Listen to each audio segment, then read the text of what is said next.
Welcome to the Fantasy Football Clown Show. Today we're taking a look at Division E in the Elite Eight. We're going to start with Brad taking a look at draft pick 1 and 2. Take it away, Brad. Yeah. Extreme Confidence had number 1 in the draft in this division, actually. He traded away his 2023 first and second round picks. But I feel like he's also kind of going into a rebuild team.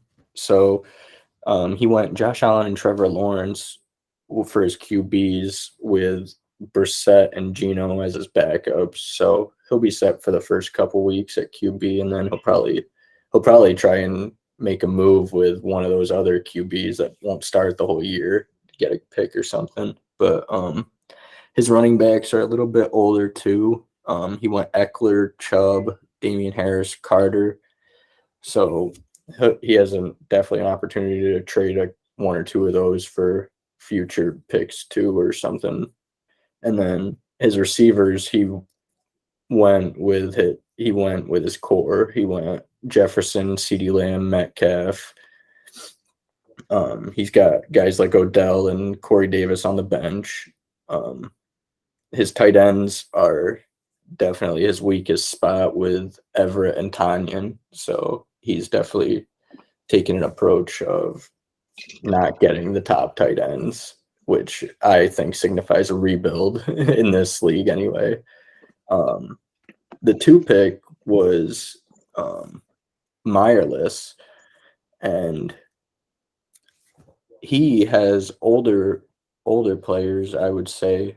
So he's in a win now type of build, but he has all of his 2023 picks. So I feel like he has a lot of room to maneuver either way if stuff doesn't work out.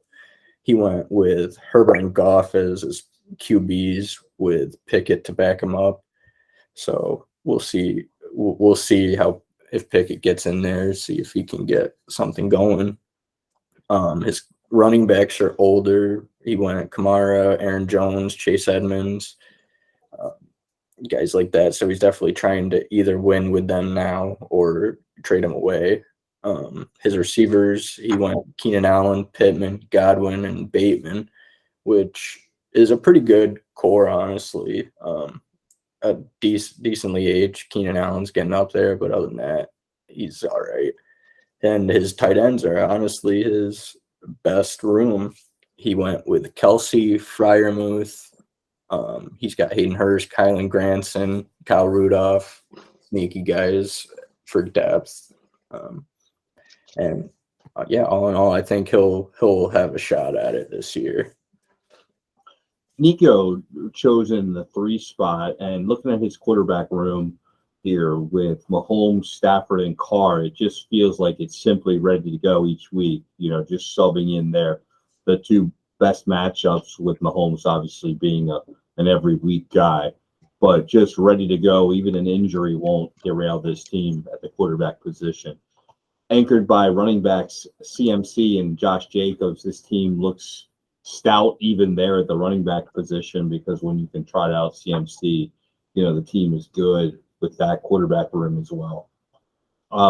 When you're strong at those positions, you're not going to be strong everywhere. And so realistically, Deontay Johnson and Treylon Burks do anchor that wide receiver room, but filling in with some other guys and catching lightning in a bottle is not something you can't do here with this kind of a team. The tight end room, Fant and Evan Ingram, both guys that are going to go out and catch it, and 3-point PPR, always good to know in this kind of a league. Those 2 guys will be pivotal to this team really, staying in the race and really going for it. The tight end room beyond that, it's a little bit young and unproven, but the bench spots were used very effectively for those young, talented tight ends, so that there's never going to be a zero in that spot. And so really nice use of the bench spots for the tight ends. And all in all, I like this team and think it's going to really not only make the division playoffs, but has a shot at the top 2 spots, depending on how the other teams, really roll out. So good job drafting out of a 3 spot. PB Renthusiast actually was the 4 spot and picked here at 4. And just taking a look at that quarterback room, first, he used handcuffing here. So Zach Wilson got hurt, and now Flacco is the quarterback right behind. So just able to fire up Flacco as a handcuff to Zach Wilson, and in a league like this, that makes a lot of sense. And then Trey Lance is the other quarterback on the team. So, whether it be Flacco and Lance or Zach Wilson and Lance, week 1, just ready to go with quarterbacks. However, weeks 9 and 10, when the bye weeks come about, unless there's an injury to Matthew Stafford, this team is in a lot of trouble because all they have is John Wolford behind as the quarterback 3, beyond that handcuff. So, really relying on an injury just to not get zeros. And so that becomes kind of problematic.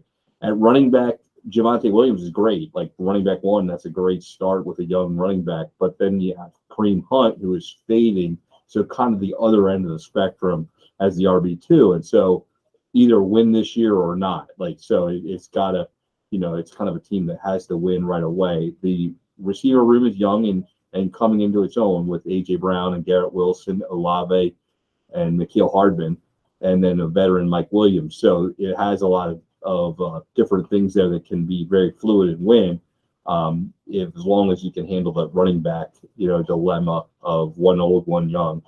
The tight end room, Irv Smith, Kyle Pitts, and Parham behind it is really good. I mean, that's solid. You have Pitts. Anytime you have Pitts and young Irv Smith, that's going to be a good. And then Parham is a good number 3 to give you some decisions and be able to withstand an injury. An extra rookie pick in the 3rd round next year won't really add much, but it at least has a full slate of draft picks next year to recover from whatever happens this year. Justin's going to attack pick 5 and pick 6. Yes, the pick 5, JSL. He traded away every single one of his picks for the next 2 years, 23 and 24. They helped build this team, but it only came out with 2 starting quarterbacks in Jackson and Murray.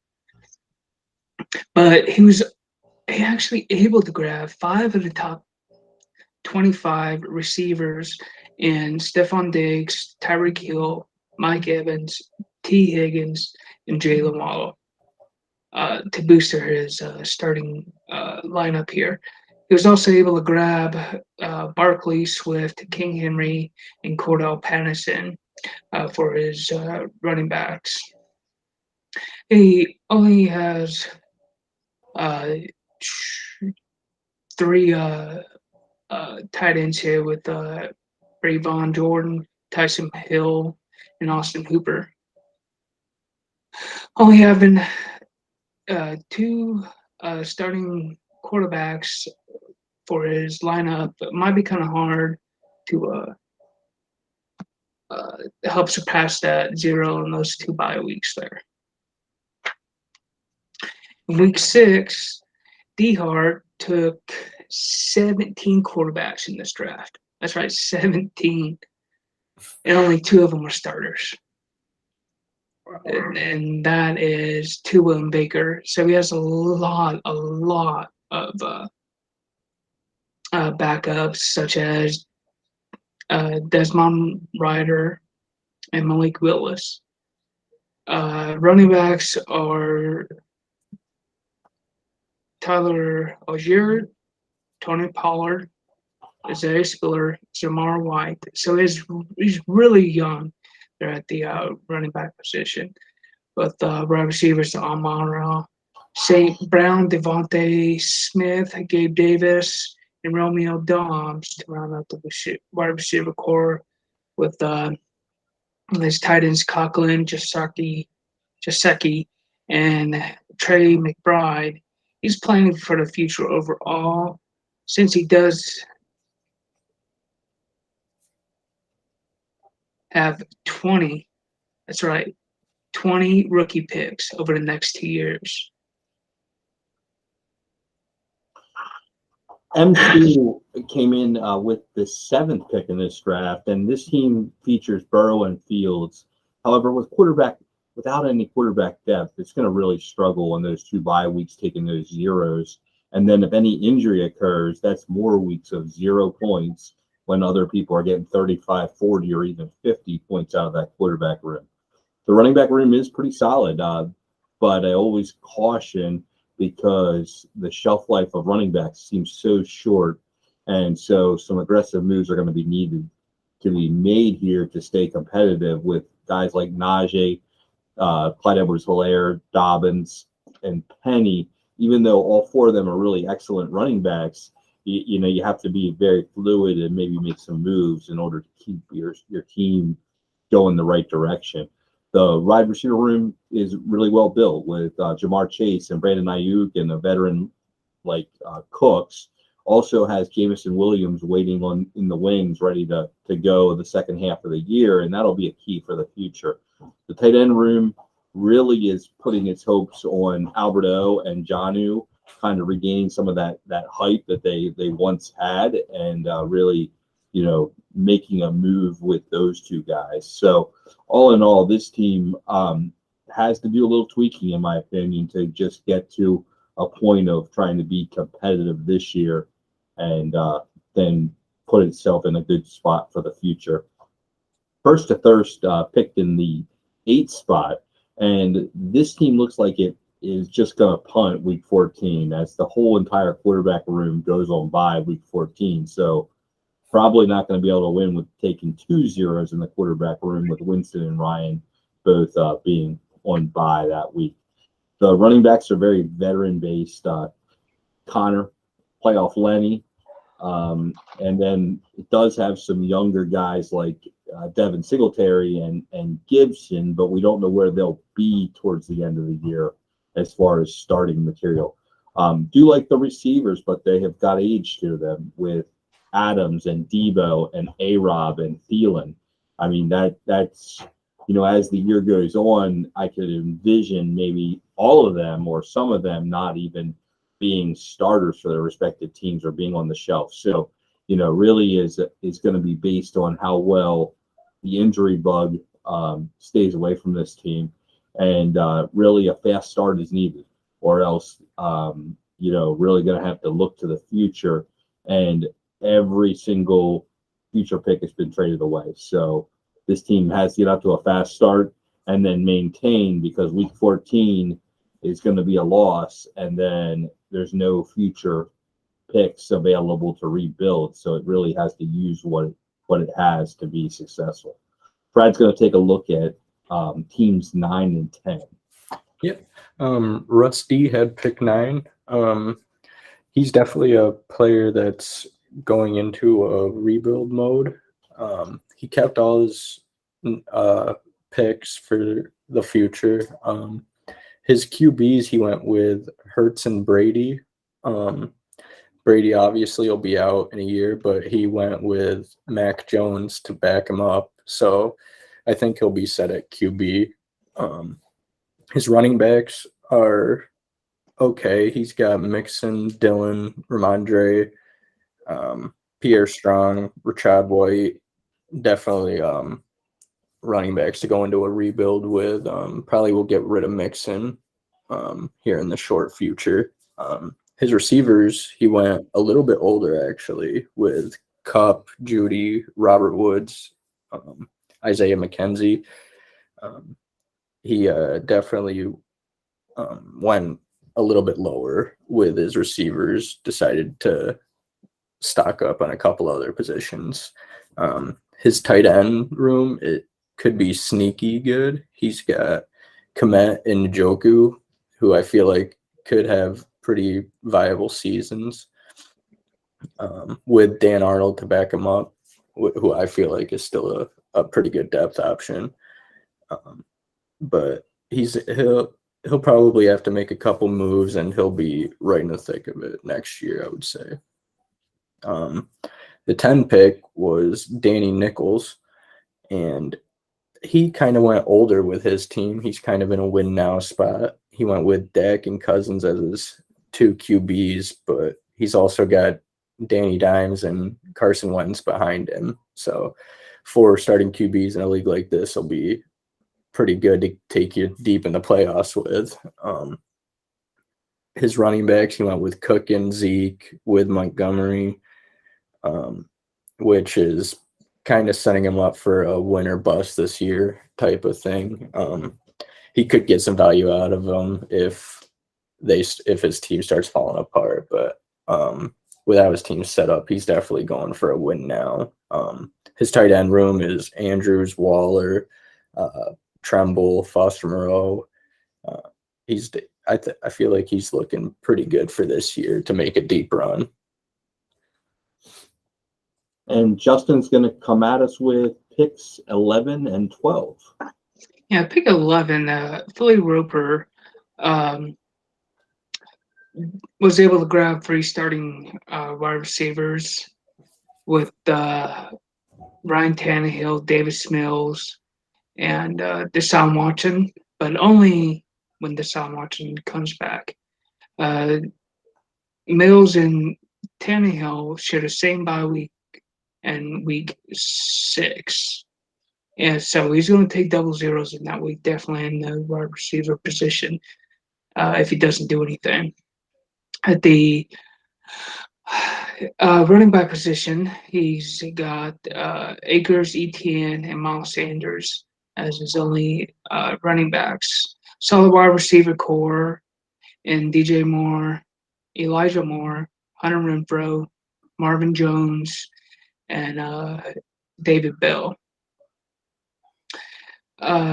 He's a really decent tight end room with Kittle, Don Saltz, Goddard, Mo Alley Cox.